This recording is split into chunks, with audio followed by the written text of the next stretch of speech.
श्रोतेहो नमस्कार.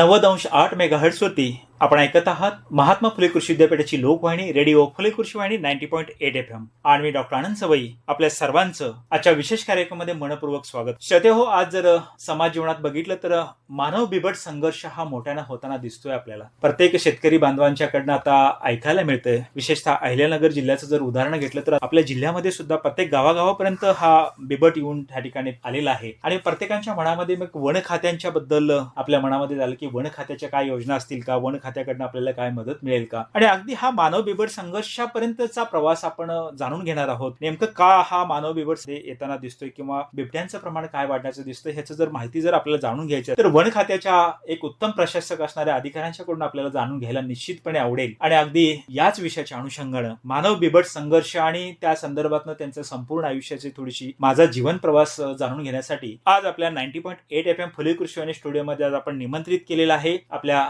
अहिल्यानगर जिल्ह्यातील राहुरी तालुक्याचे भूमिपुत्र श्री अर्जुन म्हसे साहेब यांना. सर, आजच्या कार्यक्रमामध्ये आपलं मनपूर्वक नमस्कार. श्रोतेहो, श्री अर्जुन म्हसे साहेब हे सध्या सरपंच म्हणून कोंडवड तालुका राहुरी जिल्हा अहिल्यानगर या ठिकाणी प्रभावीपणे कार्यरत आहेत. मला सांगायला आनंद वाटेल की ते एक कृषी पदवीधर आहेत आणि त्यांचा 1986 ते 2020 पर्यंत ACF पासून ते IFS पर्यंत इंडियन फॉरेस्ट सर्व्हिस पर्यंतचा सर्व सेवा काल एक प्रशासकीय माजी संधी अधिकारी म्हणून त्यांचा गेलेला आहे. आणि आज त्यांच्याच मुखातून आज आपण त्यांच्याकडनं जाणून घेऊयात की त्यांचा जो प्रवास आहे वन खात्यातला प्रवास, त्याबरोबरच आपण मानव बिबट संघर्षापर्यंतचा प्रवास आपण त्यांच्याकडनं जाणून घेणार आहोत. सर, आजच्या विषयाच्या अनुषंगाने मला जाणून घ्यायला आवडेल की आपण एक IFS अधिकारी म्हणून सेवानिवृत्त झालात. बरोबर. आणि इथपर्यंतचा जो प्रवास आहे तुमचा, लहानपणापासून तुमच्या राहुरीचे काही आठवणी असतील किंवा राहुरीचा प्रवास असेल, तिथून ते कृषी पदवीधर होण्याचा प्रवास आणि कृषी पदवीधर ते शेवटी IFS म्हणून सेवानिवृत्त होण्यापर्यंतचा प्रवास कसा होता हे आमच्या श्रोत्यांना जाणून घ्यायला नक्की आवडेल. काय सांगते? मी लहानपण माझं कोंडवड आणि देशवंडी यांच्या शिवेवर माझं शेतावर घर होतं. अगदी आई वडील यांच्यासोबत मी राहायचो.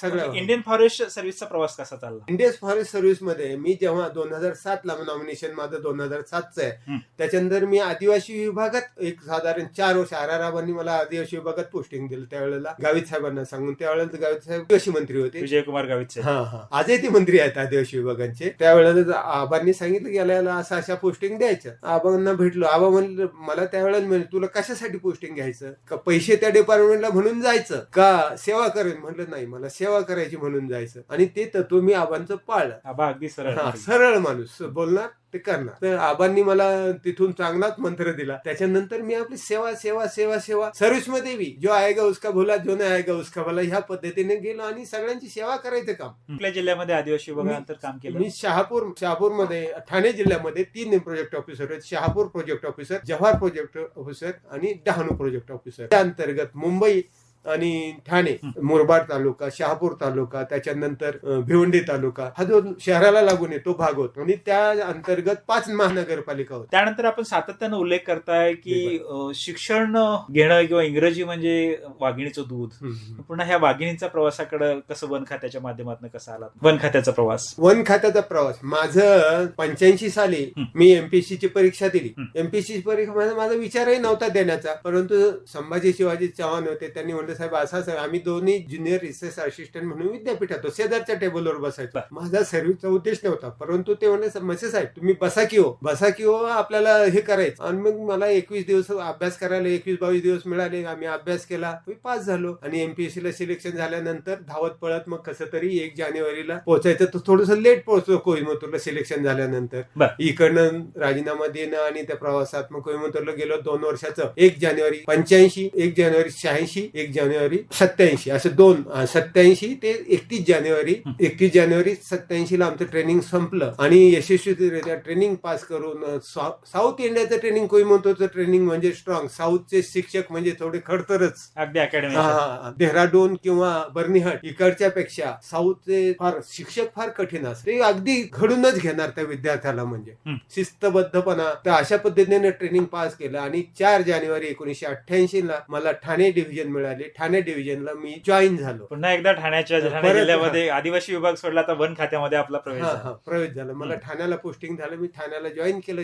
त्याच्यानंतर प्रोबेशनरी सहाय्यक वन संरक्षक परीक्षाधीन सहाय्यक वन संरक्षण म्हणून आम्हाला नियुक्ती झाली. आता तिथे मी आणि विजय हिंगे मी तिथे जॉईन झालो. तो एसीएफ मग आम्हाला तिथे 2 डिव्हिजन, आता दोघांना दिलं ठाण्यात दिलं. तर आता मग 1-2 महिन्याचा काळ गेला. त्याच्यानंतर माझी पोस्टिंग शहापूरला करण्यात आली. मोरबाडून परत प्रोबेशनरी तिकडे एक जायचा म्हणून मग माझी शहापूरला केली. नंतर एक साधारण 2 वर्षाचा काळ शहापूरला गेला. प्रोबेशन एकदम सुंदर झाला. वाळके साहेब मला पहिले डीएफ होते, त्याच्यानंतर पत्के साहेब दुसरे डीएफ होते. पत्के साहेबांनी बरंच काही मला शिकवलं, घडवलं. त्यानंतर माझा प्रवास इतका सुखकर झाला. त्यांच्या सानिध्यात शिस्त, डिसिप्लिन, रेड. कसं आहे, गाडी जर रेड करायला जायचं किंवा लाकडं पकडायला जायचं तर गाडी उलटी करून ठेवायला ड्रायव्हर म्हणजे पासून ते अगदी इत्तंभूत शिक्षण द्यायचे. ट्रेनिंग स्कूल शहापूरला जवळच होतं, तर त्यामुळं अगदी शिस्तीत वाढल्यासारखं. संध्याकाळी 6 वाजले की त्यांच्या फाईल आउट. संध्याकाळी 6ला 1 तास खेळायला चाल म्हणायचं. एक परत मला तिथे ट्रेनिंग स्कूलला लेक्चर द्यायला सांगायचं. म्हणजे त्याच्यामुळे घडत थोडंसं असं थोडं सवयी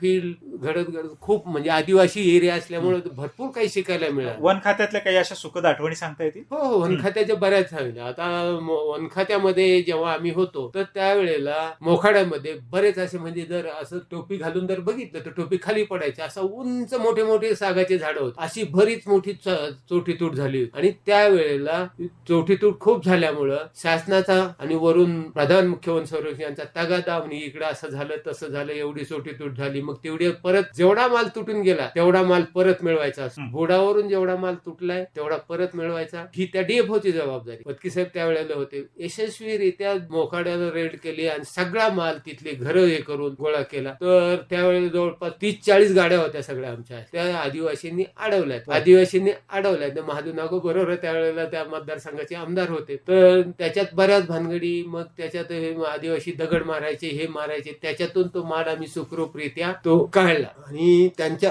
इकडनं म्हणजे आदिवासी म्हणजे थोडे नव्हते, त्या गावातल्या तालुक्यातले म्हणजे इकडनं 7-8 गावं, इकडनं 7-8 गावं अशी मध्ये दरीत आम्ही वरूनही दगड मारणार, खालूनही दगड मारणार. कोणातरी एका गाडीत तर जीपची काच फुटली. अशा परिस्थितीत तो माल आम्ही संध्याकाळी 8 वाजेपर्यंत कसा तरी शहापूरला पोहोचवलो. सकाळी 6ला सुरू केलेली आमची ती रेड अशी यशस्वीरित्या पार झाली. आणि त्यावेळेला आम्ही फिरायचो तर तानसाच्या भोवती जरी चक्कर मारला तर तिथे 2-4 बिबटे हमकाच दिसणार संध्याकाळी आणि सकाळच्या वेळेला रस्त्याला. आज आपल्याला इकडे भरपूर दिसतात, पण त्यावेळेला वाघ, सिंह, बिबटे बघायचे म्हणजे संख्या कमी होती ना त्या काळात. आज ती संख्या भरपूर वाढलेली आहे. अगदीच. ह्याचं काय कारण असेल? आता जर बघितलं तर महाराष्ट्राच्या बऱ्यापैकी सगळ्या जिल्ह्यांच्या मध्ये मानव बिबट संघर्ष निर्माण झालेला दिसतोय, किंवा बिबट हा मानव वस्तीमध्ये मोठ्या प्रमाणात येताना दिसतोय. आपण म्हणतात की त्या काळी फक्त बघायचं असेल तर थोडेसे 1-2 बिबटे दिसत होते. एवढी संख्या वाढण्याचं काय कारण? आणि आपला अनुभव इतका प्रदीर्घ आहे वन सेवेतला, काय सांगताय? संख्या वाढण्याचं कारण म्हणजे जंगलं तुटली गेली. त्यांचा संरक्षित एरिया जो होता, जंगलं आता येणे ते बऱ्याच कारणामुळे जंगलं तुटली गेली. त्याच्यात आदिवासींचं थोडंफार अतिक्रमण, थोडंफार ह्या गोष्टी, परत लाकूड फाट्यासाठी जंगल नेलं किंवा चोऱ्या होणं, यातून तो जंगलातला लाकूड गेल्यामुळं. आणि दुसरी गोष्ट म्हणजे त्या काळामध्ये बरेच आता पश्चिम महाराष्ट्रात बरीच धरणं झाली. भातसा धरण झालं. ह्या धरणाच्या परिसरामध्ये त्याच्यानंतर रायगडमध्ये काही धरणं झाली. त्याच्यानंतर आपलं सह्याद्रीच्या याच्यात डिंबे धरण असेल. त्याच्यानंतर ही जवळ 5-6 धरणं झाली ना, त्या धरणाचे जंगल तुटलं गेलं. त्या धरणांमुळे, जुन्नरच्या काही धरणामुळे, आंबेगाव तालुक्यातल्या धरणामुळे, खेड तालुक्यातल्या धरणामुळे जे जंगल तुटलं गेलं, त्या जंगलामध्ये त्यांचा जो निवासस्थान होतं ते नष्ट झाल्यामुळे ते बिबटे थोडेसे खाली सरकले म्हणजे जुन्नर तालुक्यातली ऊसाची शेती ते त्यांना एअर कंडिशन सारखं हे झालं. जंगलात काय व्हायचं का त्यांना 4 पिलं झाली तर 2-3 मरून जायचे, एखादं जगायचं. आता ऊसाच्या शेतीत आल्यामुळे काय झालं, त्यांना अगदी 4 पिलं वाचायला लागली. बिबट्याच्या बाबतीत काय होतं, किती पिलांना जन्म देते बिबट? 4 पिलांना देते आणि वर्षातून 2दा येतो. असं झाल्यानंतर 4 पिलं आणि हे 4 पिलं अशी 8 पिलं. जंगला असताना काय व्हायचं का त्यातून एखादंच वाचायचं. आणि ते काय कॅट फॅमिली मधलं आहे त्याच्यामुळे ते नर त्यांचा जो असतो तो त्यातले काही पिलं खाऊन टाकायचं काय नेमकं. कारण त्याला त्यांची जी मादी असते लवकर हिटवर हवी असते म्हणून ते पिलं खायचे. आणि त्यातून मग हे जुन्नरचा जो ऊस होता त्या ऊसामध्ये त्यांची वाढ अगदी एअर कंडिशन सारखी झाली. 4 पिलं जगायला लागले. मग जुन्नर मध्ये तर अक्षरशः डोळ्यात तेल घालून, मी डीसीएफ असताना डोळ्यात तेल घालून काम करावं लागायचं. 2 वर्ष 2 दिवस माझं टेन्युअर आहे जुन्नरचं. त्यात एन्क्रोचमेंट आदिवासींनी केलेलं आणि इतर ठिकाणी जे झालेलं आहे वनशेती शेतीवर, वन जमिनीवर ते काढणं आणि बिबट मानव संघर्ष, ह्या 2 मोठ्या गोष्टी मला तिथे कराव्या लागल्या आणि मी माझं सद्भाग्य समजतो की मी त्या दोन्ही यशस्वीरित्या करू शकतो. 2 वर्ष 2 दिवसाच्या माझ्या कालावधीमध्ये फक्त माझा फोन रात्रंदिवस चालू असायचा. 5 मिनिटाच्या आत तिथे मला जो गार्ड आहे, फॉरेस्टर आहे, त्याला फोन जायचा. मला फोन आला, लगेच जायचा, जागेवर जा. त्यामुळं माझ्या 2 वर्ष 2 दिवसाच्या काळात फक्त एक डेथ केस झाली आणि ती साखर कारखान्याच्या चुकीमध्ये झाली. त्यांनी मजुरांना गायडन्स नाही, बीडचे लोक होते, त्यातली एक महिला सकाळी 4 वाजता प्रातर्विधीला गेली आणि ती बिबट्याने हल्लं. तेवढीच एक डेथ केस झाली, बाकीच्या डेथ केसेस 0 आहेत. फक्त अलर्ट राहावं लागलं मला 2 वर्ष 2 दिवस. बिबट कुणावरती हल्ला करतो नेमकं? बिबट त्याच्या दृष्टीपेक्षा खाली जे आहे, म्हणजे 45 अँगलच्या खाली असा असेल तरच तो हल्ला करतो. अच्छा, त्याचं नैसर्गिक खाद्य त्याचं बेडूक खातो, उंदीर खातो, कोंबड्या खातो, रानकोंबड्या खातो, माकडं खातो. त्याला पाहिजे जंगलात जे अवेलेबल होईल ते खातो. बिबटची सवय आहे. ससे खातो. त्याच्यानं रानडुक्कर हे त्याचं जंगलातलं खाद्य असतं, पण त्या रानडुक्कर कोले खाण्याची त्याची सवय असते. पण ते अवेलेबल नाही झालं का मग तो शेतावर येणार. शेतावर मग कुत्री आहे त्याची आवडती डिश, कुत्र्याच्या पाठी. मग काय व्हायचं, जुन्नर भागात तर कुत्रे पिंजऱ्यामध्ये आणि बिबटे बाहेर फिरतात, अशी अवस्था असायची. म्हटलं असं का? बिबटे येऊन जायचा, वाज घेऊन जायचा, पिंजरा पॅक आहे, कुत्र्याला काही नाही करायचं. पण उघडा दिसला का तो कुत्र्याला उचलून नेणार. या पद्धतीने. आणि मग नाही मिळालं ते काही खाद्य, मग कोंबडी, त्याच्यानंतर वासरं, शेळ्या, बकऱ्या ह्या खाण्याचा त्याचा उपक्रम असायचा. आल्यानंतर मग ते. आणि बिबट हा काय करतो, नॉक्टर्नल हॅबिटचा प्राणी, म्हणजे रात्री जागवतो. अंधार पडला का मग तो आता कारभार सुरू होतो. तो कधीपर्यंत सकाळ. आणि ऍक्टिव्ह कधी असतो, संध्याकाळी 1-2 तास आणि सकाळी 1-2. त्या याच्यात त्या ट्रान्झॅक्शन मध्ये आडवे येतील त्यांना तो. मग एकदा तर असं झालं की एक पत्रकार मोटरसायकलवर संध्याकाळी 8च्या दरम्यान तिथून चालले होते. आता तो नॉक्टर्नल हॅबिट आहे, रात्रीचं त्याचं हे. यांनी संध्याकाळी त्या रस्त्याने जायलाच नाही पाहिजे होतं. ओतूरला चालला होता, ओतूरवरून गावाकडे चालला होता. तर मध्ये बिबट क्रॉस झाला. इकडनं ऊस तिकडनं ऊस. तो काय करणार, मादी होती ती बिबट. इकडे 2 पिलं ठेवलेले, एक पिलू इकडे होतं. मग ते पिलू, तिला भीती वाटली का माझ्याच पिलाला नेण्यासाठी किंवा ही मोटरसायकल आली असावी, रहदारी कमी असल्यामुळे त्या रस्त्याने. मग ती त्या मोटरसायकलच्या मागे पळत गेली ती मादी. म्हणजे आम्ही तिथे कॅमेरा लावला होता, त्याच्यात ट्रायपॉड झालं की तो असं पळत. आणि तो पत्रकार म्हणतो नाही तू माझ्यावर हल्ला करेल. अरे बाबा, तू संध्याकाळी अंधार पडल्यानंतर 1 तास जायचंच नाही तिकडे. का गेला? नॉक्टर्नल हॅबिटचा प्राणी बिबट्या. माझ्याकडे आल्यानंतर मी त्याला समजावलं. मग त्याने अरे म्हणलं, तुम्ही पत्रकार सारखे माणसं असे रात्री फिरताय, दिवसा फिरा ना, काय फिरायचं. बिबट प्रवण क्षेत्र आहे, ह्या क्षेत्रामध्ये रात्री वावर टाळू नये. इव्हन मी तिथे रस्त्यावर बोर्ड सुद्धा लावायला लावले होते की बिबट प्रवण क्षेत्र आहे, तुमच्या वाहनाचा वेग 50 किलोमीटरच्या वर ठेवू नये, असे बोर्ड लावावे लागते. कारण रस्त्याला क्रॉस केलं की बरेच बिबट असे जास्त स्पीड आडवे आले का त्यांना मारावंच लागायचं. मग ऍक्सिडेंट व्हायचा. मग परत बातमी यायची की इथे बिबटने हल्ला. मग मी बऱ्याच वेळेला जर वाहन सापडलं त्यांना पनिश करायचं किंवा हे करायचं, स्पीड ब्रेकर सारखं हे करायचं. हायवेवर तर करता येत नाही, परंतु सूचनेत बोर्ड लावले की बिबट प्रवण क्षेत्र आहे, कधी वन्य प्राणी आडवा जाऊ शकतो, तर जरा वाहने जपून चालावीत, आपल्यावर प्रति हल्ला होऊ शकतो. ह्या गोष्टी लिहिल्या का मग लोक घाबरत जाणार तिथून. मग अशामुळे थोडं स्पीड कमी केलं माळशेज घाटात जाणाऱ्या वाहनांचा, त्यामुळे बिबटचं बऱ्याच नुकसानी कमी व्हायच्या, त्यांची जीवितहानी कमी व्हायची. पण ऐकत आहात महात्मा फुले कृषी विद्यापीठाची लोकवाहिनी रेडिओ फुले कृषी वाहिनी 90.8 FM. आणि आपल्याशी संवाद साधत आहेत माननीय श्री अर्जुन म्हसे साहेब, माजी सनदी अधिकारी, IFS म्हणून सेवानिवृत्त झालेत आणि आज सरपंच कोंदवड, तालुका राहुरी, जिल्हा अहिल्यानगर या ठिकाणी ते प्रभावीपणे कार्यरत आहेत. आणि आपल्याशी संवाद साधताना आता मानव बिबट संघर्षावरती आपला संवाद सुरू आहे. तर म्हसे साहेब, जर आपण बघितलं तर आता लोकांच्या मनामध्ये एक धास्ती किंवा भीती निर्माण झालेली आहे. आज ऊसाची शेती आहे किंवा गव्हाची शेती आहे, कुणी पाणी धरायला, दारे धरायला जायला घाबरतात किंवा हल्ले होत आहेत.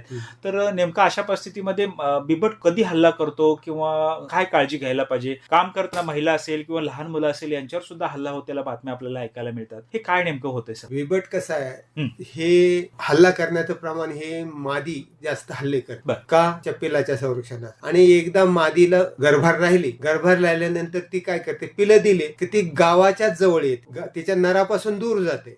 कारण तिला ती पिलं वाढवायची असतात, त्यांना शिकवायचं असतं. साधारण 1 वर्षभराचा कालावधी तिचा त्यांचा शिकवण्यात जातो, म्हणून ती गावाच्या जवळ येते. लोकांच्या प्रोटेक्शनमुळे, गावाच्या प्रोटेक्शन, लोक धावपळ करत असतात, त्यामुळे तो नर तिकडे येत नाही.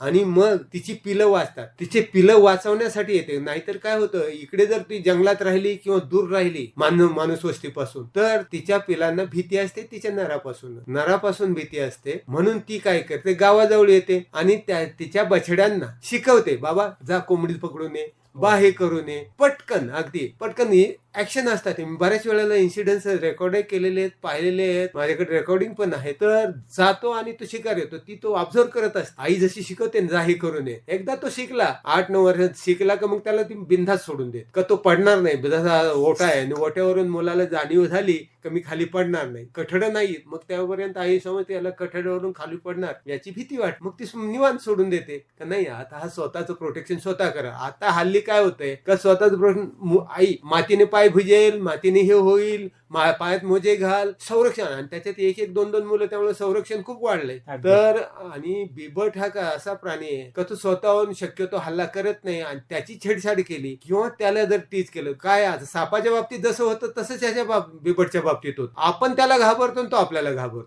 यातून मग त्याचा गैरसमज होतो, आपला गैरसमज होतो, तो आपल्याला झाला. याच्यासाठी तर सोपं काम आहे का बिबट असताना आपण टेंभे घेऊन जर फिरलो ना जंगलामध्ये किंवा इकडे, तो बिबट कदापि तो आगीला घाबरतो, कदापि हल्ला करणार नाही. फक्त टेंबा पाहिजे तुमच्याकडे. आणि दुसरी गोष्ट आहे का तुम्ही आवाज केला पाहिजे का तो त्याच्या मार्गाने बाजूला जातो. मग तुमचं रेडिओ असो, मोबाईल असो, गाणे ऐकत चला, गप्पा मारत चला, 1-2 ग्रुपनी फिरा. आता महिलांना बऱ्याच वेळेला घास कापावं लागतं, गवत कापावं लागतं, मग खाली बसावं लागतं. अशा वेळेला एकटी दुकटी असेल तर हल्ला होण्याची जास्त भीती आहे. ती हल्ला होण्याची भीती टाळण्यासाठी तर कमीत कमी 2-3 ग्रुप असावा. बिबट तसा हल्ला करणार नाही, परंतु चुकून एखादी मादीला जर छेडलं गेलं आणि ती जर एका ठिकाणी टीच झाली दुसरीकडे जर ती हे करते, मग अशा वेळेला ती रॅश. परंतु ते प्राणी एवढा हुशार आहे का कोणी हल्ला केला ते सुद्धा ध्यानात ठेवते. हो. आणि जर समजा 4 सायकल गेल्या त्या 4 नाही अडवणार, पण जो आलाय त्याच्यावरच परत गुरखणार. ज्याने काहीतरी त्रास दिला किंवा ती छेडछाड झाली त्याच माणसाच्या पाठीमागे जाणार, त्याच्यावरच हल्ला करणार किंवा त्याच्या पाठीमागे पळणार. मग त्याला वाटतं मला हे केलं, मला त्रास दिला, ही अंगावर आली आणि लोक मग माझ्यावर पंजा मारला. तुम्ही त्यावेळेला तिच्या रात्रीच्या वेळेला तुम्ही तिथे गेलात, ते नॉक्टर्नल हार्टबीटचा प्राणी आहे, ते करणारच आहे.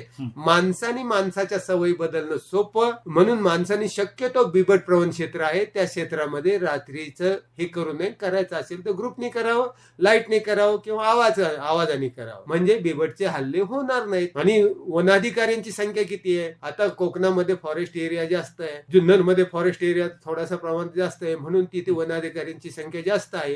परंतु नगर जिल्ह्यासारख्या ठिकाणी आज बघा तुम्हाला श्रीरामपूर तालुक्यात 2 गार्ड असतील, 1 फॉरेस्टर असेल. कोपरगावला तीच अवस्था आहे, 2 गार्ड असतील, 1 फॉरेस्टर असेल.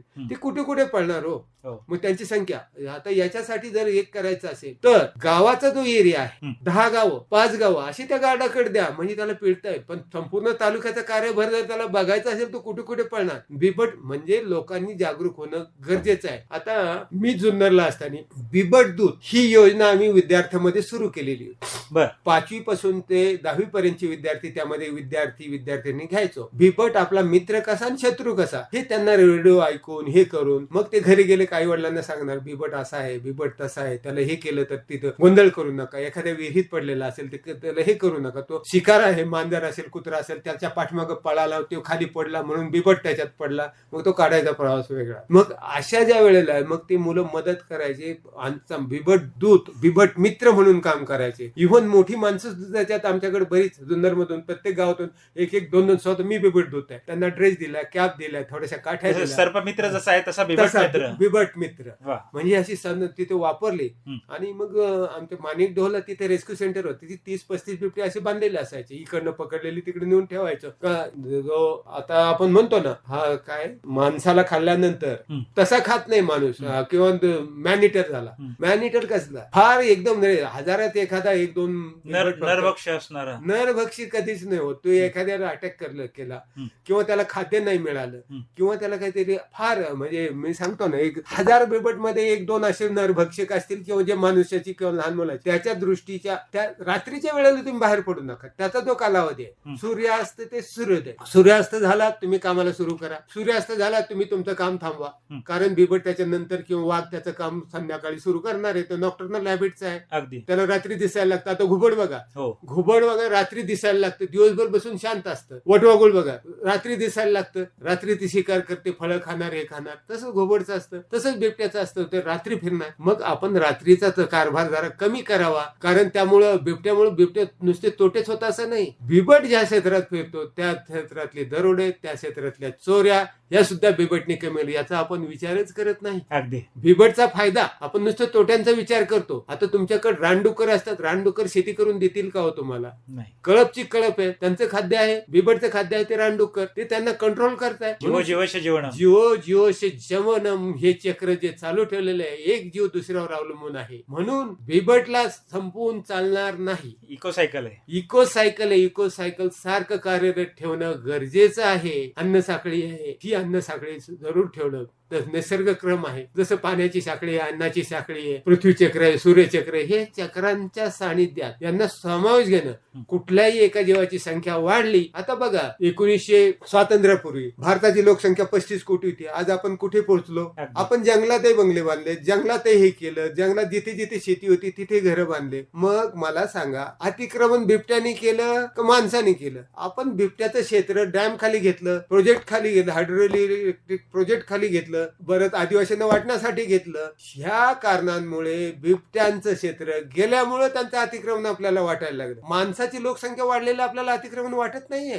1 अब्जवरून आपण 1 अब्ज 35 कोटी, किती 1 अब्ज 35 कोटी झाली भारताची लोकसंख्या. त्याच्यावर गेलो आपण, चायनाच्या पुढे गेलो, चीनच्या पुढे गेलो, तरी माणसं वाढलेली नाही. ठीक आहे, माणसं वाढलीत, मुलींची संख्या वाढावी, माणसं वाढावी, नवीन पिढी वाढावी, पण ह्या सर्व पर्यावरणाला सोबत घेऊन वाढावी असं माझं स्पष्ट मत आहे. आणि पर्यावरण जर टिकवायचं असेल तर ग्लोबल वॉर्मिंग हे काय आहे? कधी पाऊस येतो, कधी हे जातो, हे आपण असंतुल माणसानेच केलेला हस्तक्षेप आहे. माणसाचा हस्तक्षेप थांबवा, जंगल आपोआप वाढतील, निसर्ग आपोआप वाढेल. फक्त माणसं, पण ती आता निसर्ग शेवटी निसर्गाचं काम करणार आहे. हे ज्या गोष्टी चालल्यात, अतिरेक चालला निसर्गाचा, शेवटी कुठल्याही याची कॅपॅसिटी आहे, त्या कॅपॅसिटीपेक्षा, बेअरिंग कॅपॅसिटीपेक्षा जास्त जेव्हा होतं तेव्हा हा निसर्गाचा समतोल बिघडतो. तेव्हा मग हे सुनामी, भानगडी, भूकंप अशा गोष्टी तयार होतात आणि त्यातून ह्या उद्रेक होतो. आणि आपण मग म्हणायचं का याच्यामुळे हे होतं, त्याच्यामुळे ते होतं. आता समुद्राची पातळी वाढते, त्याच्यामुळे जमिनीचा पृष्ठभाग खाली जातोय. आता मी रायगड जिल्ह्यामध्ये काम करताना, अलिबाग जिल्ह्यामध्ये काम करताना माझ्या असे निदर्शनात आलं की ज्या वेळेला जमीन अक्वायर केली त्यावेळेला 65 एकर मी जमीन ताब्यात घेतली होती वन विभागाने. परंतु मी जेव्हा तिथे जागेवर सर्वे करायला गेलो 1996 खाली, एक साधारण 40-50 वर्षापूर्वी घेतलेली असेल, तर त्याच्यापैकी जवळपास फक्त 65 एकर पैकी अक्वायर केलेली जागा होती, स्वतःचे खाचर होते त्याच्यापैकी जवळपास 15 एकर जमीन राहिली, बाकीची समुद्राने अक्वायर. म्हणजे काय झालंय, समुद्राची पातळी तेवढी वाढलेली आहे. बरोबर आहे की नाही? अगदी. हे वाढल्यामुळं माणसाने अतिक्रमण समुद्रावर केलं, समुद्रात माती लोटली, नद्यात माती लोटली, नैसर्गिक प्रवाह बंद केले, म्हणून समुद्र त्याचं अतिक्रमण ते कुठे ठेवणार? ते जमिनीवरच आणणार, त्याचे नैसर्गिक प्रवाह ओपन करणार. मग तुम्ही तिथे चुकीचे परमिशन घेऊन, चुकीच्या गोष्टी करून, चुकीचे नाले बंद करून, बुजून तिथे घर बांधा. बघा मग हे कशाचे परिणाम आहे. आता मुंबईमध्ये तर अशा बऱ्याच ठिकाणी झालेल्या आहेत घटना. त्याच्यामुळे माणसाने त्याचा अतिक्रमण थांबावा, निसर्गाचा अतिक्रमण थांबवेल. बिबट्याच्या बाबतीत मी स्पष्ट म्हणेल का तुम्ही रात्रीचे व्यवहार कमी करा, म्हणजे तुमचा बिबट्याचा प्रॉब्लेम कमी होईल. आणि यांनी आता समजा विद्युत विभागाने, महाराष्ट्राच्या विद्युत विभागाने दिवसाची सूर्यास्त ते सूर्योदय ह्या पद्धतीत लाईट ठेवावी, रात्री गरज नाहीये. तर ह्या पद्धतीने केलं तर शेतकऱ्यांवरच्या अटॅक, शेतावरचे अटॅक हे निश्चितपणे कमी होतील. आणि दुसरा पर्याय सोलर आता नवीन आले, सोलर सिस्टीमला जर प्रोत्साहन दिलं वन विभागाने, सौर ऊर्जा पंप चालतील, मग शेतकरी दिवसा चालवतील आणि त्यामुळं हा संघर्ष कमी होण्यास मदत होईल, यात मला तीळ मात्र शंका नाही. अगदीच. माशे साहेब, आपण IFS म्हणून काम केलात, बिबट्यांच्या बद्दल अत्यंत जवळून सगळं आपण सांगितलेलं आहे, बरेच श्रोते तुम्हाला ऐकत आहेत. एक वन विभागाची प्रशासकीय अधिकारी म्हणून तुमचा गाढा अभ्यास आहे. या माध्यमातून वन विभागाकडून अशा काय उपाययोजना वगैरे राबवल्या जातात की मानव बिबट संघर्ष थांबवण्यासाठी किंवा कुठं हल्ले होत असतील तर त्यांच्यासाठी योजना, किंवा वन विभागामार्फत काय जनजागृती अभियान, काय असे उपक्रम राबवले जातात? वन विभागामार्फत भरपूर योजना राबवल्या जातात. तुमची जर शेळी खाल्ली तर त्याच्या अगेन्स्ट कॉम्पन्सेशन दिलं जातं, इमिजिएट कॉम्पन्सेशन दिलं. परत जर समजा माणसावर चुकून हल्ला झाला तर त्याच्यात गंभीर जखमी, कमी जखमी, मृत याच्यासाठी स्टेजेस शासनाने वाढवलेले आहेत. महाराष्ट्र शासन, एक माणूस जर हे झाला, डेथ झाला, त्याच्यासाठी आता मी असताना काहीतरी 5 लाखापासून जी सुरुवात झाली तर आता 25 लाखापर्यंत त्याचं कॉम्पन्सेशन गेलंय, 25 लाखापर्यंत कॉम्पन्सेशन गेलंय. त्याच्यामुळे मोठा महाराष्ट्र शासन खूप मोठी भरघोस मदत, अशा ज्या माणसाचा जीव गेला त्याच्या कुटुंबियांना करते, त्याच्या परिवाराला करते, हं. गंभीरांसाठी तेवढीच मदत होते. आणि जर पिकं गेली असतील, पिकं मोडली असतील डुकरामुळे याच्यामुळे, त्याच्यासाठी क्रॉप कॉम्पन्सेशन दिलं जातं. हं. आणि बकरी खाल्ली, गाय खाल्ली, वासरू खाल्लं, त्याच्यासाठी बकरीसाठी तर काय, मेंढीसाठी बकरीसाठी आता 15,000 रुपये हं. कॉम्पन्सेशन आहे, ते इमिजिएट दिलं पेट जातं. अॅनिमल मध्ये पाळीव कुत्र्याचं प्रमाण पण खूप आहे. बरेच लोकांना आपला कुत्रा हा घरचा वाटत असतो, पेट हा. अॅनिमल आहे, अत्यंत हा, जीव असतो. अगदी बरोबर त्याच्यावर आहे. हल्ला झाला तर अशी काही कॉम्पेन्सेशन मिळते? नाही नाही, पेट आम्ही आतापर्यंत कोणी ते माझ्या दृष्टीपथात तर नाही आलं की कोणी याच्यासाठी कॉम्पन्सेशन मागली, पण ती देण्याची गरज आहे. बरं. जसं आता सापाने चावलं त्याचं कॉम्पन्सेशन मिळत नाही, त्याचाही समावेश व्हायला पाहिजे. निदान फुलना फुलाची पाकळी म्हणून साप सर्प दोन चालला, माणूस गेला त्याच्या बाबतीत. जसं बिबटनी खाल्ल्यावर आपण सदृश खाल्लाय ना, म्हणून त्याला तुम्ही 25 लाख रुपये देता, 15 ते 25 लाख रुपये देता. परंतु सर्पाने चावलाय आणि तो माणूस गेलाय, त्याला काही मिळत नाही, त्याच्यावर अन्याय आहे. ह्या वन विभागाकडनं दिल्या जाणाऱ्या कॉम्पेन्सेशनच्या गोष्टी आहेत, मदतीच्या गोष्टी आहेत, पण असं काही सरकार पातळीवर किंवा वन विभागाच्या माध्यमातून जसं काही ठिकाणी कॅस्ट्रेशन सारखं वगैरे अॅनिमल मध्ये प्रकार हो. होतात, या दृष्टिकोनातून काय हालचाली सुरू आहेत? आता कॅस्ट्रेशनसाठी मंत्री महोदयांनी परवाच जाहीर केलं, केंद्र शासनाची परवानगी मिळाली, बाकीच्या गोष्टी मिळाल्यात. आणि ज्या ज्या परमिशन हव्या असतात कॅस्ट्रेशन करण्यासाठी किंवा त्या बिबट्याला शूट करण्यात, त्या आता थोडेसे त्याच्यात नरभक्षक इझियर केल्यात, म्हणजे जेणेकरून आपल्याला कंट्रोल करता येईल. बिबट माणूस संघर्ष होणार नाही, जेणेकरून आता त्याची पॉप्युलेशन वाढलेली आहे, बिबट्याची भरपूर पॉप्युलेशन. आता मी जुन्नरला असताना जी पॉप्युलेशन आहे त्याच्या जवळपास 3 ते 4 पट आता पॉप्युलेशन सगळीकडेच वाढलेली आहे. आणि तिथे वाढल्यामुळं ती आता खाली नगर, बीड, सातारा, पुणे याच्या पश्चिम भागात होती, नाशिक भागात होती. आता ती पूर्व भागात पार जळगाव, धुळे तिथपर्यंत खाली अगदी मराठवाड्यापर्यंत बिबट्यात पोहोच गेलेली आहे. त्याच्यामुळं आता जी संख्या आहे ती आपल्याला फक्त त्यांच्या सोबत राहणं गरजेचं आहे, परंतु माणसाने जपून राहिलं पाहिजे. हा संघर्ष कमीत कमी बिबट्या 10 वर्ष तरी चालू राहणार आहे. ती पॉप्युलेशन जोपर्यंत आपल्याला शासन शूट करायला किंवा त्याचं प्रमाण ठरवून देत नाही, तोपर्यंत आपल्याला त्याच्या सोबतच राहणं हे ध्यानात घेऊन आपण रात्रीचा कारभार बंद करावा, अशी मी जनतेला आव्हान करतो. आणि दिवसा आणि इव्हन महाराष्ट्र शासनाच्या विद्युत विभागाला सांगतो, दिवसाच लाईट द्यावी. आणि मंत्री महोदयांनी त्याच्यात हे करावं, आणि जिथे नाही तिथे सोलरची सिस्टीम अवेलेबल करून द्यावी, त्याच्यासाठी सबसिडी वाढवावी. कधी स्वसंरक्षणात एखाद्या बिबट्यावरतीच जर मानव समूहानं जर हल्ला केला तर त्याचे काय परिणाम किंवा त्याच्यासाठी काय तरतूद कशा पद्धतीने? स्वसंरक्षणासाठी केलं तर त्या माणसाला काही नाही. आता बऱ्याच ठिकाणी अशा घटना होतात, एकटाच माणूस सापडला पण तो बिबट्याशी फाईट करून वाचणारे शूरवीर आहेत ना, आजही आहेत. तो त्याच्याशी फाईट करतो आणि त्या बिबट्याला मारतो. आता शेवटी टिट फॉर टॅट, अगदी ह्या उक्तीप्रमाणे जर समोरचा मारतो तर मी पण त्या तयारीत असलं पाहिजे. तो खून करायच्या प्रयत्नाने येतो आणि मी शांत बसून राहायचं, अगदी चुकीचं आहे. मग तो प्राणी असो किंवा पर्यावरण असो, टिट फॉर, ज्या वेळेला तुमच्या जीवावर बेतते त्यावेळेला कुठलाही प्राणी तो त्याला विरोध करण्याचा प्रयत्न केल्याशिवाय राहणार नाही. आणि ह्या गोष्टी निसर्गात घडतच राहणार आहेत. त्याच्यामुळे माणसाने जास्तीत जास्त स्वतःची सुरक्षितता आपल्या दृष्टीच्या खाली बसून शक्यतो कामं जंगलात करू नयेत, शेतात करू नयेत, उभ्याने राहूनच काम करावं आणि एकट्याने कुठे फिरू नये. एक दोघांनी गप्पा मारत, गाणी म्हणत ह्या पद्धतीने चाललं तर निश्चितपणे या बिबट माणूस संघर्ष कमी होईल. अगदी. आता याच्यावर शासनाची बरीच धोरणं होतील, बऱ्याच गोष्टी होतील, त्यातून आपल्याला निभाव करून पुढे जायचंय. कधी कधी बिबट, आता आपण बोलताना सांगितलं की कधी कधी मांजराच्या कुत्र्याच्या मागे लागून विहिरीत पडतो, त्याला जखमा होतात. मग अशा वेळी रिहॅबिलिटेशन सेंटर किंवा त्याचं अशा पद्धतीनं काय काम आहे? आता नवीन शासनाचे बऱ्याच, मी 2-3 वर्षात जरा संपर्कात नाही, पण बारागाव, नांदुरला, नगर जिल्ह्यामध्ये आता सुरू होत आहे, नव्याने सुरू होते.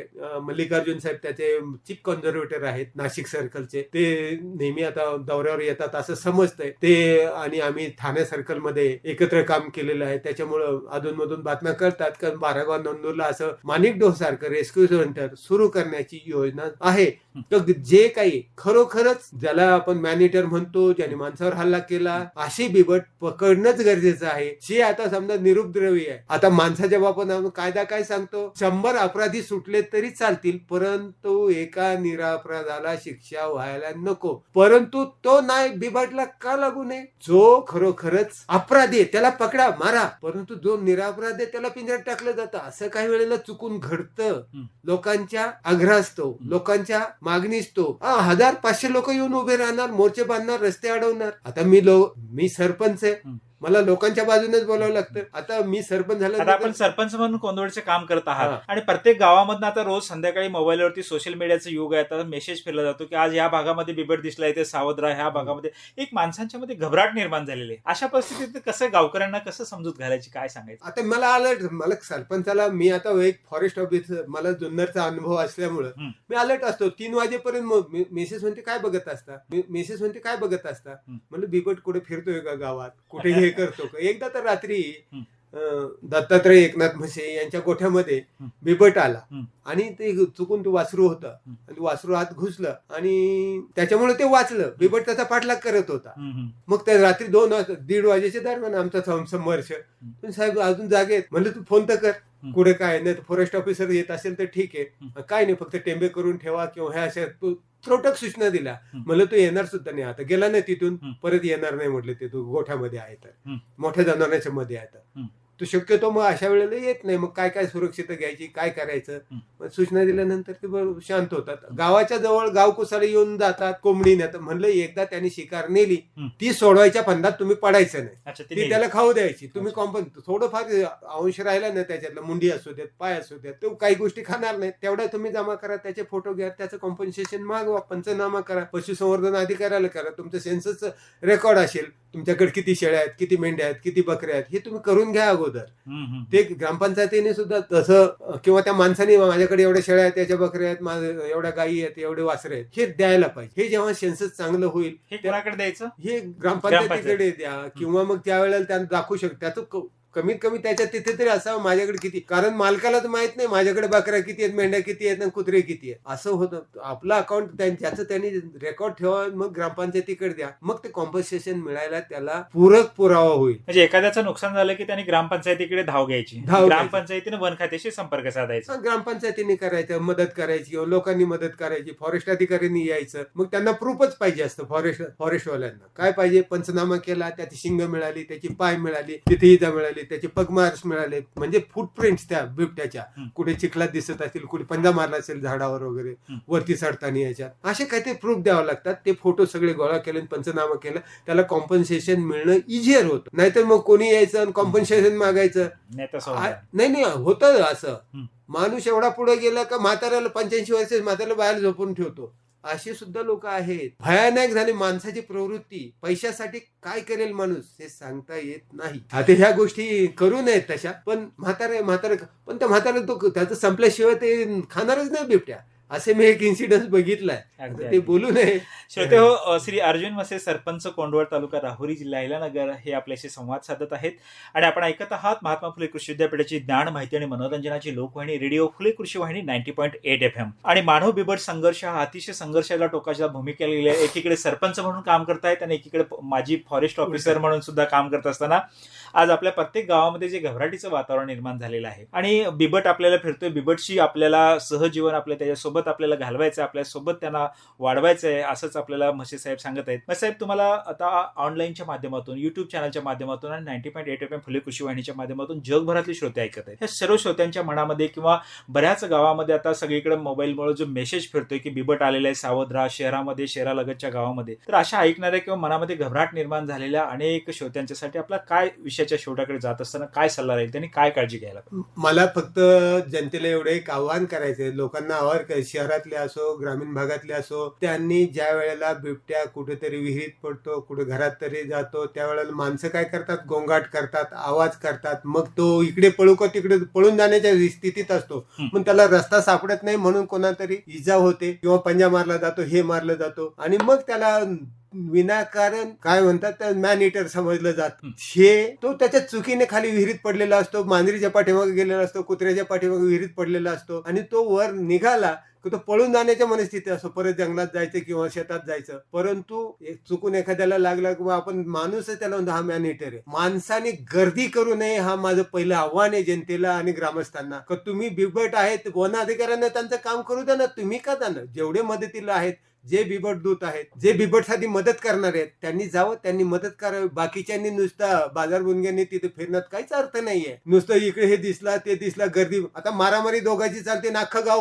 गोळा होत. असाच प्रकार त्यावेळेला होतो. लोकांनी आता ह्याच्यातून सजगता घ्यावी आणि काही शहरांनी होतं, शहरात सुद्धा लोक तिथे किती गर्दी होती बघा ना. आता नाशिक आले ना. शहरामध्ये घरामध्ये घुसला, वस्तीमध्ये घुसला, अशा पद्धतीची गर्दी पूर्ण रस्त्यावरती. लोकांनी बिबटच्या बाबतीत जेव्हा जंगली प्राण्यांशी समोरासमोर येतात त्यावेळेला हा प्रसंग टाळावा, गर्दी टाळावी, हे मी जनतेला आवाहन करतो. एक वन खात्याचा माजी अधिकारी म्हणून, आता माझा रोल वन खात्याचा अधिकारी म्हणून बिबट संरक्षणाचा होता, पण आता माझा रोल इथे गावाच्या लोकांचं संरक्षण करण्याचा आहे. त्याच्यामुळे मला आता वन खात्याशी भांडावं लागणार आहे. भांडणं म्हणजे मी त्यांना मदतच करणार. बिबट आणि माझं काही दुश्मनी असं नाही. माझी पर्यावरणाची मैत्री करण्याची तयारी लोकांची करून घ्यावी लागेल. तेवढी तयारी झाल्यानंतरच आपला हा संघर्ष थांबू शकेल, किंवा हा संघर्ष मला तर नाही वाटत जी लोकसंख्या वाढली बिबटची एक 8-10 वर्ष थांबेल. ते शक्यच नाही. आता त्याच्या सोबतच राहायचं. फक्त कायद्याने जर त्याला शूट करायला परवानगी दिली तरच हा संघर्ष थोडा कमी होऊ शकतो. माणसाला शूट करायला परवानगी आहे का? नाही. मग बिबटला शूट करायला कायदे बदलायला आपण का आग्रह धरतो? ज्या वेळेला माणसाला आत्महत्या करायची वेळ येते त्याला डिसाईड करू द्या ना. कायदा त्याच्या बाजूने होऊ द्या. मला जीवन संपवायचं, आपण जगवतोच त्याला किती त्रास होत असला तरी. तसं बिबटच्या बाबतीत होत नाही ना. त्याला जगायचं तोपर्यंत जगू द्या. त्यात तसं मला काय म्हणायचं, समतोल साधला गेला पाहिजे बिबटच्या बाबतीत आणि माणसाच्या बाबतीत. दोघांनाही एकच ट्रीटमेंट दिली पाहिजे. पर्यावरणात तो कोण आहे? मग ईश्वर म्हणा, निसर्ग म्हणा, जी निर्मिती केलेली आहे एका जीवाने, त्याच्यात काय गवत खाणारे प्राणी, त्याच्यानंतर मांस खाणारे प्राणी, ह्याची एक साखळी आहे. वाघासमोर तुम्ही गवत बिबट्यासमोर टाका बरं, तो खाता किती गवतातून जाऊ द्या, नाही खाणार. कोल्ह्यासमोर तुम्ही बाकीचं काही टाका, नाही खाणार. हरणासमोर तुम्ही मटण टाका, मेलेली गाय नाही खाणार. डुकरासमोर टाका, नाही खाणार. म्हणजे जीवोशे जीवनम, आपण मगाशी बोललो त्याच जागेवर फार गरजेचं आहे. एक जीव दुसऱ्यावर आधारित आहे, एक जीव दुसऱ्याचं अन्न आहे, हे निश्चितच. पूर्वी बघा आपल्याकडे ही जे आहे ना मुंबईमध्ये पारशी धर्मामध्ये एखाद्याचा डेथ झाला त्याला विहिरीत टाकायचे किंवा त्याचं मांस खाल्लं जावं, उपयोगी यावं. जीवोशे जीवनम ना. मग त्याचा काहीतरी युटिलाइज व्हावं. जसं आपण एखादा नवीन याच्यात माझं देहदान पूर्ण मी लिहून द्यायचं, माझं देहदान हॉस्पिटलसाठी, मुलांना शिकण्यासाठी, माझा जेव्हा मृत्यू तेव्हा घेऊन जावं. तसंच पारशी धर्मामध्ये माझा मृत्यू झाला म्हणजे धर्मातच त्यांनी विहिरीत टाकून द्यायचं किंवा पक्ष्यांना गिधाडांना खाण्यासाठी त्याचा उपयोग व्हावा, अगदी हा उद्देश. पण त्यात काय झालं का त्याच्यात पॉइझनिंग होण्यामुळं त्या गिधाडांचं रास पावलं, त्याची लोकसंख्या केमिकल्स मुळे. काही प्रजाती आता मालढोक पक्षी अभयारण्य, मालढोक काय मत आता मालढोक साठी सोलापूर जिल्हा आणि उस्मानाबाद जिल्हा, नगर जिल्ह्याचा काही भाग राखून ठेवला होता. पण ते आपण काय शेवटी जनतेच्या प्रेशरमुळे त्याचं क्षेत्र कमी केलं. आता मालढोक महाराष्ट्रात दिसतच नाहीये. मालढोक संरक्षण अभयारण्य आहे परंतु मालढोकच नाहीये. परत लोकांनी काय म्हणायचं, 4 पक्षासाठी 3 जिल्ह्याचं क्षेत्र. पण त्या पक्षाचं परिसीमा बघा, त्याची पेरीफेरी बघा, त्याचं कुठं राहतो, तो गेला का 40 किलोमीटर इकडून तिकडे जातो. मग ते ठेवणे गरजेचं आहे ना. ती प्रजात ठेवायची आहे. आता मालढोक घ्या, कुठलीही एक प्रजा, आता बऱ्याच प्रजाती ह्या निसर्गातून नष्ट झालेल्या आहे. डायनोसर गेला, नष्ट झाला. आपल्या महाराष्ट्रातून सिंह आहे, त्याच्यानंतर वाघ आहे, बरेच असे प्राणी दिसतात आपल्याला. आता नाही, त्याच्यात एक प्रजात आपली नष्ट झालेली, वाघ गेले, सिंह आहे, त्याच्यानंतर बिबट आहे, परंतु धावणारा प्राणी चित्ता नष्ट झालेले. 1943 ला शेवटचा चित्ता संपवला. त्यानंतर चित्ता आता नवीन प्रयोग चालले खूप चित्ता आणून. जो फास्ट धावणाऱ्या गवत म्हणजे काय म्हणतात, गवता हे खाणाऱ्या प्राण्या, गवत घास खाणाऱ्या प्राण्यांची शिकार करणारा, हरणासारख्या प्राण्यांची शिकार करणारा, त्याच्या स्पीडपेक्षा जास्त स्पीडचा नसेल तर त्याची शिकार नाही करू शकणार ना. मग त्यांची संख्या वाढेल. आता काळविठे सोलापूर उस्मानाबाद त्या भागामध्ये काळविठांची संख्या वाढली. पिकाची पिकं फस्त करतात. आता आपल्याकडे रानडुकरं वाढले, ते ऊसाची शेतं फस्त करतील, मकाची प्लॉट घालवतील. म्हणजे कोवळं पीक असतानाच खाऊन टाकतात आणि ते बांबू सारखे पिकं येऊ देत नाहीत तर, आणि त्याचे कोंबच खातात. हे रानडुकर वगैरे ना कोंब खातात, कोवळं त्यांना जे वाटतं तर ऊस खातात. हे जर समजा बिबट नसतील तर आपल्याला शेती करणं मुश्किल होईल. शेतकऱ्यांना सुद्धा हे विसरून चालणार नाही. हा माझी शेवटचा संदेश देतो. कारण निसर्ग साखळीसाठी बिबटची सुद्धा घरी. आता पूर्वीच्या काळात बघितलं, आता ठराविक ठिकाणी वाघदरी म्हणून तो पूर्वीच्या काळात त्या ठिकाणाला नाव आहे, तिथे दिसत नव्हतं माझ्या लहानपणापासून. आता परत तिथे वाघ आले. म्हणजे वाघ आहेत, बिबटलाच वाघ म्हणतात. म्हणजे तिथे वाघ तिथे असावा त्या काळात. पण माणसाच्या लोकसंख्या वाढीमुळं तो इथून पळून गेला, जंगलात गेला. तिकडे जंगलही नष्ट झाली. मग त्यांनी जायचं कुठे? जंगल त्याचं क्षेत्र गेलं, जंगल गेले, डॅम खाली क्षेत्र गेलं, मग त्यांनी जायचं कुठे? अशा परिस्थितीत आपल्याला त्याच्यासोबत राहणं क्रमप्राप्त आहे. मी परत तेच सांगतोय. वन खात्याच्या अधिकाऱ्याने अनेक ठिकाणी पिंजरे लावलेले जातात आणि मग त्या ठिकाणचा बिबट पकडला जातो. मग त्यानंतर पुढे काय केलं जातं? त्याला कुठे सोडलं जातं वगैरे काय होतं? आता तो बिबट काय होतं, वन विभागात बिबट पकडला जातो. पकडल्यानंतर तो खरोखर नरभक्षक आहे याची खात्री केली जाते. माणसाला कुठे तिथं डेथ झाले की एखाद्या त्याची खात्री केली जाते. नाहीतर त्याला त्याच्या निसर्गवासात सोडलं जातं जर तो नरभक्षक नाही. आणि जर त्याने हल्ला केला, एखादा माणूस मारला, मग अशा वेळेला त्याला रेस्क्यू सेंटर म्हणून एक आहे. जुन्नरला एक 35 बिबट्यांचं रेस्क्यू सेंटर आहे. मी असताना होतं, आता माहित नाही किती याचं. 35 बिबटे तिथे पिंजऱ्यामध्ये आहेत. त्याच्यासाठी महाराष्ट्र शासनाचा वन विभाग आणि SOS एक संस्था आहे, ती त्याच्यासाठी खर्च पुरवते आणि ते चालवण्याचं काम करते. बऱ्याच अशा संस्था आहेत की त्या बिबट निवारण केंद्रासाठी मदत करतात. आधी तुम्ही आधी आम्ही ह्या पद्धतीने शासनाचा खर्च निम्मा होऊन जातो. असे बरेच उद्योगपती सुद्धा पुढे आलेत, आमच्या ताब्यात एवढे द्या किंवा आम्ही एवढा खर्च देतो मग बिबटसाठी. कारण त्यांना पर्यावरण समजतंय. पण आपण माणूस हा फार स्वार्थी झालाय. त्याला पर्यावरण समजत नाही, झाडे समजत नाही, आई वडील समजत नाही. म्हणजे अशी परिस्थिती निर्माण झालेली आहे का तुटपुंज साधनाच्या अभावी. मग माझं पूर्वीच्या काळात, आमच्या काळात होतं, नवरा कमवतो असेल, बायकोने नाही कमवलं तर चालायचं. आज अशी परिस्थिती आहे का दोनों चक्का चलेगा साथ में तो फॅमिली चलेगी. अगदी नाही तर मग एकावर लोड येतो. अशी परिस्थिती झाली. महागाई वाढली, बऱ्याच गोष्टी आहेत, ऍडजस्टमेंट.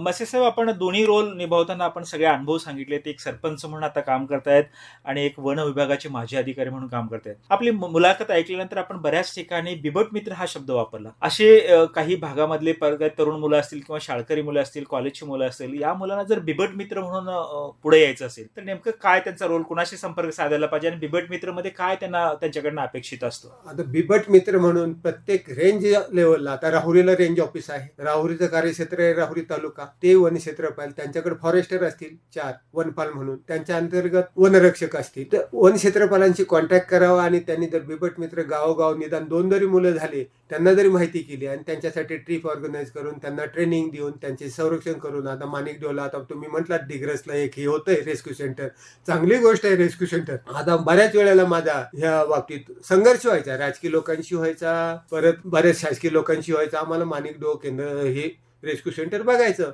मी म्हणत हे प्राणी संग्रहालय नाही, हे रेस्क्यू सेंटर आहे. जर हल्ला केला, कमी जास्त झालं, ती जबाबदारी माझी नाही. इथे बॉन्ड पेपरवर तुम्ही सही करा तर मी तुमच्यासोबत आती, नाही तर मी येणार नाही. ते बरेच लोक, 80% लोक तिथं लगेच म्हणत नाही आम्हाला नाही बघायचं. मग एवढा धोका असेल तर आम्ही नाही. कारण स्वतः ते जसं डॉक्टरला आत गेला, ऑपरेशनला गेला तर लिहून घेतात, मेले तर आम्ही काही जबाबदार नाही. तसं बिबटला बघायचं असेल रेस्क्यू सेंटर तर आम्ही जबाबदार नाही. काय होईल ते तुम्ही बघायचं. तिथे 80% लोक गर्दी मागा जायची, शाळा मागा जायची. कधी कधी संघर्षाचा वेळ यायचा. मग मी जुन्नरला असताना पूर्ण कंट्रोल माझ्याकडे. ज्याला कोणाला रेस्क्यू सेंटर बघायचं, मग ते कलेक्टर असो, न्यायाधीश असो, आमदार असो, तर त्यांना दाखवायचं का मी करेल. ते माझ्यासोबत येतील, त्यांनी माझी अपॉइंटमेंट घ्यावी. तुम्ही साहेब कधी यात, त्यावेळेला या, त्यावेळेला मी दाखवेल ना. पण तुम्ही शाळेच्या झुंडी जर तिथे पाठवणार असाल आणि रेस्क्यू सेंटर दाखवणार असाल, एखादा बिबट्या जर ऍग्रिवेट झाला आणि त्यांनी जर हल्ला केला आणि त्यात एखादा मृत झाला, त्याला जबाबदार कोण? तो आमदार काळजी घेणार, तो अधिकारी काळजी घेणार, ते न्यायाधीश काळजी घेणार. तो रोल माझा आहे. ज्या वेळेला झाड जंगल राखायची जबाबदारी माझी आहे. आता मला जर कोणी त्याच्यात विरोध केला, ती राखायची जबाबदारी पोलीस आणि जिल्हाधिकारी किंवा महसूल खात्याची आहे. मनुष्याला संरक्षण द्यायची जबाबदारी त्यांची आहे. जमीन आणि झाडाला संरक्षण आणि वन्य प्राण्याला संरक्षण द्यायचं वन अधिकारी म्हणून माझी होती. आता ती नाहीये, परंतु मी त्यांना मदत करू इच्छितो. एक आणि पर्यावरणाची साखळी परत कशी जागेवर आणता येईल यासाठी आपण सर्वांनी मिळून प्रयत्न करावे. मीही प्रयत्न करतो, तुम्हीही प्रयत्न करा. जनतेने याला साथ द्यावी. बिबट दूध तालुक्यात तयार करावेत. प्रत्येक शाळा महाविद्यालयात याच्यावर जनजागृती करावी आणि ह्या लेवलवर करावी की जेणेकरून बिबट व मनुष्य हा संघर्ष होणार नाही आणि रात्रीचा प्रवास परत सांगतो टाळावा. जे एक रस्ते कमी रहदारीचे आहेत अशा ठिकाणी. आता मोठे रस्ते आहेत तिथे हरकत नाही. श्रोते हो, जल, जंगल आणि जमीन हे महत्वाचे पर्यावरणाचे भाग आहेत आणि त्या माध्यमातून एक शेतकऱ्यांचा मुलगा किंवा कृषी मित्र म्हणून काम करत असताना एक कृषी पदवीधर म्हणून सुद्धा त्यांचा अनुभव आहे. त्याच्यानंतर वन खात्याचे एक माजी सनदी अधिकारी म्हणून सुद्धा त्यांचा अतिशय झंझावतं असं काम आहे, गौरवशाली त्यांची कारकीर्द आहे, त्यातनं सुद्धा ते सेवानिवृत्त झालेत आणि आज समाज विकासामध्ये, ग्राम विकासामध्ये मोठं योगदान देत असताना सरपंच म्हणून कोंदवड तालुका राहुरी जिल्हा अहिल्यानगर या ठिकाणी श्री अर्जुन म्हसे साहेब हे प्रभावीपणे काम करत आहेत आणि अगदी मनाच्या आत्मीयतेपासून ते सातत्याने सांगत आहेत की पर्यावरण हे समजून घेणं गरजेचं आहे. जल, जमीन आणि जंगल ह्या तिन्हींचा भाग होऊन पर्यावरणाचा भाग बनत असतो आणि या माध्यमातून समाज जीवन आणि पर्यावरण हे एकमेकाला कशा पद्धतीने पूरक आहे त्या दोन्ही भूमिका त्या ठिकाणी मांडलेल्या आहेत आणि मानव बिबट संघर्ष न होता मानव बिबट सहजीवन कशा पद्धतीने होईल याबाबतची इत्यंभूत माहिती आपल्याला श्री अर्जुन म्हसे साहेब हे आपल्याशी संवाद साधताना या ठिकाणी जाणवले. सर, आपण आमच्या स्टुडिओमध्ये आलात आणि अत्यंत अगदी दिलखुलासपणे सगळ्या आपल्या गोष्टी, आपला जीवन प्रवास असेल आणि मानव बिबट संघर्ष न करता मानव बिबट सहजीवन कशा पद्धतीने व्हावं, लोकांच्या मध्ये जनजागृती कशा पद्धतीने व्हावी याबद्दलची इत्यंभूत अशी आपण गेल्या बऱ्याच वेळापासून चर्चा केली. त्या ठिकाणी आपण आला त्याबद्दल महात्मा फुले कृषी विद्यापीठ 90.8 FM आणि सर्व श्रोत्यांच्या वतीनं आपल्याला खूप खूप धन्यवाद आणि आपल्या भावी निरामय निरोगी आयुष्यासाठी खूप खूप शुभेच्छा. धन्यवाद. श्रोतेहो, मानव बिबट संघर्ष आणि माझी जीवनगाथा याविषयी श्री अर्जुन म्हसे साहेब, सरपंच, कोंडवड तालुका राहुरी जिल्हा अहिल्यानगर यांनी दिलेली माहिती या ठिकाणी ऐकलीत. मी या ठिकाणी थांबण्याची वेळ झाली आहे. मी डॉक्टर आनंद सवई आपल्या सर्वांचा निरोप घेतो. नमस्कार.